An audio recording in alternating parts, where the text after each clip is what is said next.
Hello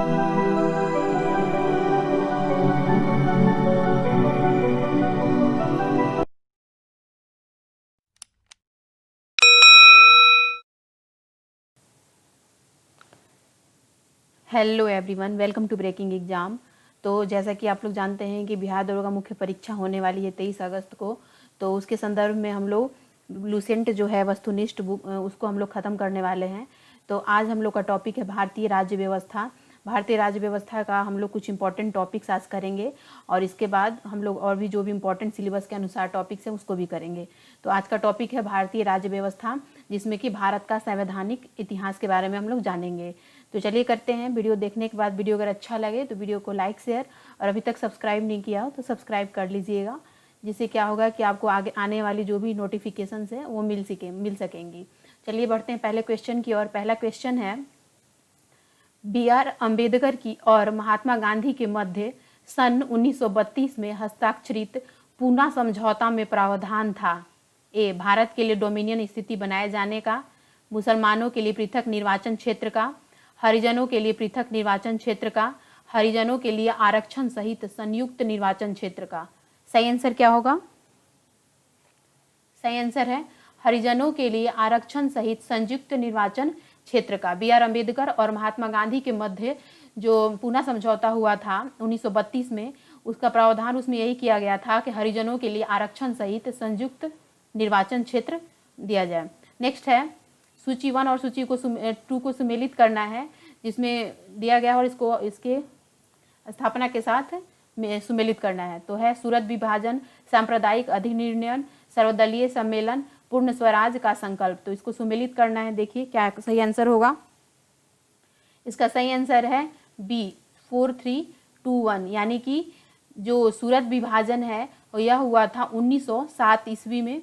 इसके साथ ही सांप्रदायिक अधिनिर्णय जो है वह हुआ था 1932 ईस्वी में। फिर सर्वदलीय सम्मेलन जो हुआ था वह हुआ था 1928 में।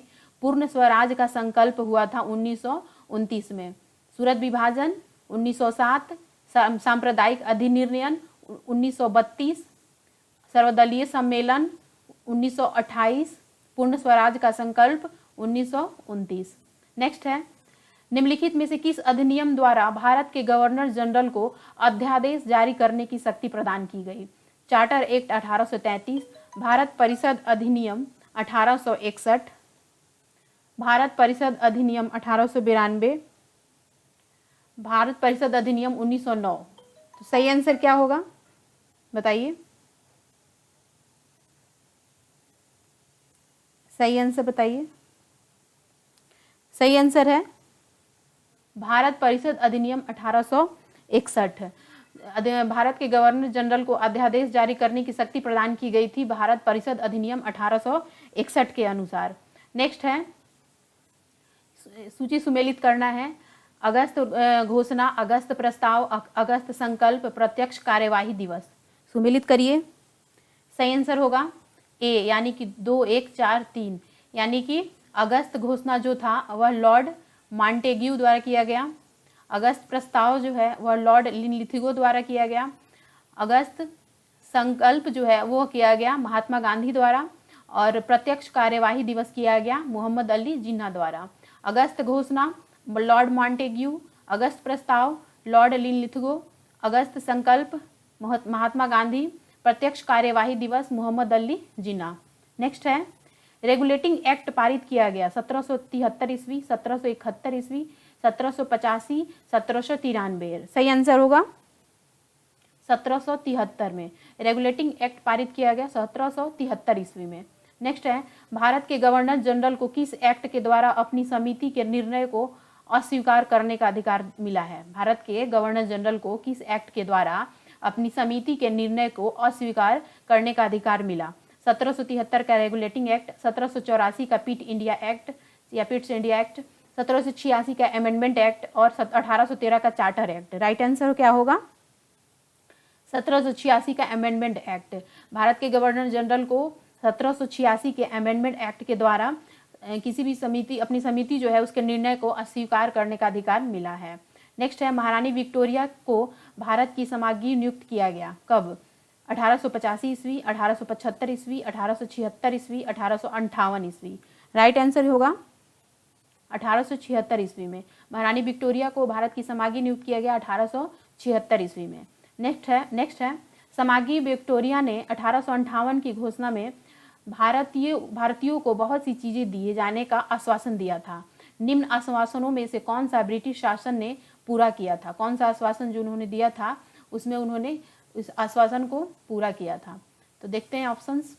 रियासतों को हड़पने की नीति समाप्त कर दी जाएगी। देसी रजवाड़ों की यथास्थिति बनाए रखी जाएगी। भारतीय व यूरोपियन सभी प्रजा को समान व्यवहार मिलेगा। भारतीयों के सामाजिक व धार्मिक विश्वासों में कोई हस्तक्षेप नहीं होगा। सही आंसर क्या होगा? बी, यानी कि देसी रजवाड़ों की यथास्थिति बनाए रखी जाएगी, ये बोला गया था। नेक्स्ट है मॉर्ले मिंटो सुधार का उद्देश्य क्या था? पृथक निर्वाचन प्रणाली, भारतीयों की भागीदारी बढ़ाना, युद्ध में सहयोग हेतु तैयार करना, पूर्ण स्वतंत्रता देना। राइट आंसर क्या होगा? पृथक निर्वाचन प्रणाली। मॉर्ले मिंटो सुधार का बहुत इंपॉर्टेंट क्वेश्चन है। मॉर्ले मिंटो सुधार का उद्देश्य क्या था? पृथक निर्वाचन प्रणाली। नेक्स्ट है मॉर्ले मिंटो सुधार बिल किस वर्ष में पारित किया गया? 1905 में, 1909 में, 1911 में, 1920 में। सही आंसर होगा 1909 में मॉर्ले मिंटो सुधार बिल पारित किया गया था।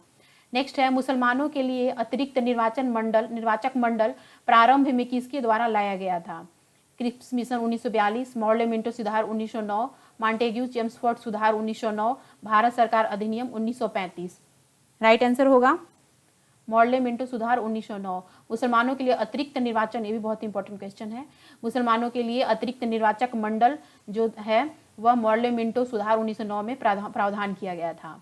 नेक्स्ट है 1909 में इंडियन काउंसिल एक्ट में किस बात की व्यवस्था की गई थी? द्वैध शासन प्रणाली, सांप्रदायिक प्रतिनिधित्व, संघीय व्यवस्था, प्रांतीय व्यवस्था। सही आंसर होगा सांप्रदायिक प्रतिनिधित्व। 1909 के इंडियन काउंसिल एक्ट में सांप्रदायिक प्रतिनिधित्व की व्यवस्था की गई थी।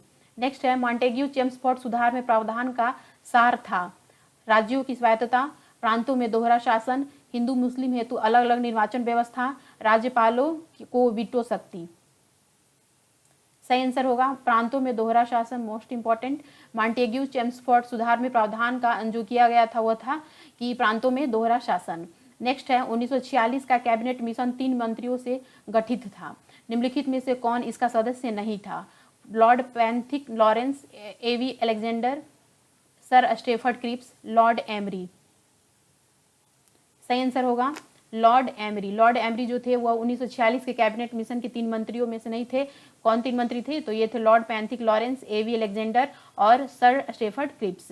नेक्स्ट है कैबिनेट मिशन योजना के विषय में कौन सा सही नहीं है? प्रांतीय समूहीकरण, भारतीय सदस्यों द्वारा अंतरिम मंत्रिमंडल, पाकिस्तान की स्वीकृति, संविधान निर्माण का अधिकार। सही आंसर होगा पाकिस्तान की स्वीकृति जो थी, यह कैबिनेट मिशन योजना के विषय में नहीं था। 3 क्या मिशन था? तो कैबिनेट मिशन 3 मिशन जो थे वो है प्रांतीय समूहीकरण, भारतीय सदस्यों वाला अंतरिम मंत्रिमंडल, संविधान निर्माण का अधिकार। नेक्स्ट है भारत का संविधान लागू होने तक स्वतंत्रता के पश्चात इसका शासन किसके अंतर्गत चलाया गया? भारतीय नेताओं के परामर्श से बने कानून द्वारा, इंग्लैंड के संविधान के अनुसार, 1935 के भारत सरकार अधिनियम के अनुसार, उपयुक्त में से कोई नहीं। सही आंसर होगा 1935 के भारत सरकार अधिनियम के द्वारा भारत संविधान लागू होने के पश्चात और स्वतंत्रता के पश्चात इसका शासन इसके अंतर्गत चलाया गया। नेक्स्ट है भारतीयों को वर्ष 1947 में सार्वभौम सत्ता सौंपने की योजना निम्न में से किस नाम से जानी गई? डुरंड योजना, मिंटो मॉर्ले योजना, माउंटबेटन योजना, वेवेल योजना। सही आंसर होगा माउंटबेटन योजना। भारतीयों को वर्ष 1947 में सार्वभौम सत्ता सौंपने की योजना जो मानी जाती थी वह कौन थी? माउंटबेटन योजना। सुमेलित करना है नेक्स्ट क्वेश्चन। मॉर्ले मिंटो सुधार, भारत सरकार अधिनियम 1935, कैबिनेट मिशन, साइमन मिशन। सही आंसर क्या होगा? सही आंसर देखते हैं।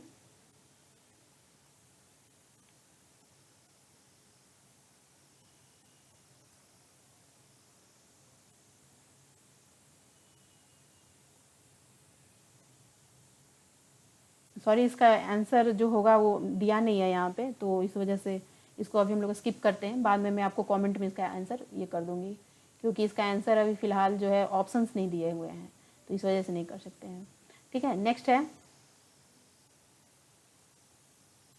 क्वेश्चन नंबर 19, ये भी सुमेलित करना है। किस भारत सरकार अधिनियम के तहत पहली बार विधायिका में कुछ निर्वाचित प्रतिनिधित्व की मंजूरी दी गई? भारत सरकार अधिनियम 1919, भारत सरकार अधिनियम 1935, मिल्लो मोंटे सुधार 1909, भारत परिषद अधिनियम 1861, अधिनियम 1858। तो इसको सुमेलित करना है। सही आंसर होगा बी, यानी कि 3, 1, 4, 2, 5। यानी कि क्या होगा, भारत सरकार अधिनियम 1919 जो है वह प्रांतों में द्वैध शासन से संबंधित है। भारत सरकार अधिनियम 1935 प्रांतीय स्वायत्तता से संबंधित है। मिंटो मॉर्ले सुधार 1909 जो है यह सांप्रदायिक निर्वाचन से संबंधित है। इसके साथ ही भारत परिषद अधिनियम 1861 सती प्रथा का अंत से संबंधित है। अधिनियम 1858 जो है वह ब्रिटिश शासन शक्ति में आया, इससे संबंधित है। उसने मतलब 1858 में जो था अधिनियम, उसमें ब्रिटिश शासन शक्ति में आया था। नेक्स्ट है 20 नंबर क्वेश्चन, अखिल भारतीय महासंघ स्थापित करने का प्रावधान शामिल किया गया था। भारत सरकार अधिनियम 1935 में, अगस्त प्रस्ताव 1940 में, भारत सरकार अधिनियम 1919 में, कैबिनेट मिशन प्रस्ताव 1946 में। अखिल भारतीय महासंघ कब स्थापित किया गया था? नेक्स्ट सही आंसर क्या होगा? सही आंसर है भारत सरकार अधिनियम 1935 में अखिल भारतीय महासंघ स्थापित करने का प्रावधान किया गया था। नेक्स्ट है निम्नलिखित में से किस अधिनियम ने केंद्र में द्वैध शासन प्रणाली को स्थापित किया? भारत शासन अधिनियम 1935, भारत शासन अधिनियम 1919, भारत परिषद अधिनियम 1909, भारत परिषद अधिनियम 1892।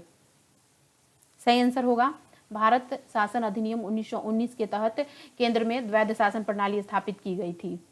नेक्स्ट है क्वेश्चन नंबर 22, देखते हैं। संघीय प्रणाली का पहला प्रयास भारत सरकार अधिनियम डैश द्वारा किया गया था। 1909, 1919, 1935, इनमें से कोई नहीं। सही आंसर होगा सी, संघीय प्रणाली का पहला प्रयास जो था वह भारत सरकार अधिनियम 1935 द्वारा किया गया था। नेक्स्ट है किस अधिनियम की प्रमुख विशेषताएं प्रांतीय स्वायत्तता थी? 1935, 1919, 1904, 1858। राइट आंसर होगा 1935 जो थी, इसमें प्रांतीय स्वायत्तता इसकी मतलब विशेषता थी। नेक्स्ट है भारत में सचिव का पद किसके द्वारा निर्मित किया गया था? मॉर्ले मिंटो सुधार 1909, भारत सरकार अधिनियम 1858, भारतीय परिषद अधिनियम 1861, मॉन्टेग्यू चेम्सफोर्ड सुधार। सही आंसर होगा भारत सरकार अधिनियम 1858। भारत में सचिव का पद जो था वह भारत सरकार अधिनियम 1858 के तहत निर्मित किया गया था। नेक्स्ट है किस भारत सरकार अधिनियम के तहत पहली बार विधायिका में कुछ निर्वाचित प्रतिनिधित्व की मंजूरी दी गई? भारत सरकार अधिनियम 1858, भारत सरकार अधिनियम 1909, भारत सरकार अधिनियम 1919, भारत सरकार अधिनियम 1935। तो विधायिका में कुछ निर्वाचित प्रतिनिधित्व की मंजूरी कब दी गई थी, किसके तहत दी गई थी? सही आंसर होगा भारत सरकार अधिनियम 1909 के तहत विधायिका में कुछ निर्वाचित प्रतिनिधित्व की मंजूरी दी गई थी। नेक्स्ट है भारत शासन अधिनियम 1935 द्वारा स्थापित संघ में अवशिष्ट शक्तियां किसे दी गई है? संघीय विधानमंडल को, गवर्नर जनरल को, प्रांतीय विधानमंडल को, प्रांतीय राज्यपाल को। सही आंसर होगा गवर्नर जनरल को। भारत शासन अधिनियम 1935 द्वारा अवशिष्ट शक्तियां किसको दी गई थी? तो दी गई थी गवर्नर जनरल को। तो ये रहा इंपॉर्टेंट दरोगा के लिए मुख्य परीक्षा जो होने वाली है, उसके लिए भारत राज्य व्यवस्था से संबंधित कुछ संवैधानिक इतिहास जो थे भारत के, उसके लिए इंपॉर्टेंट क्वेश्चन थे। मिलते हैं नेक्स्ट वीडियो में। टिल देन धन्यवाद।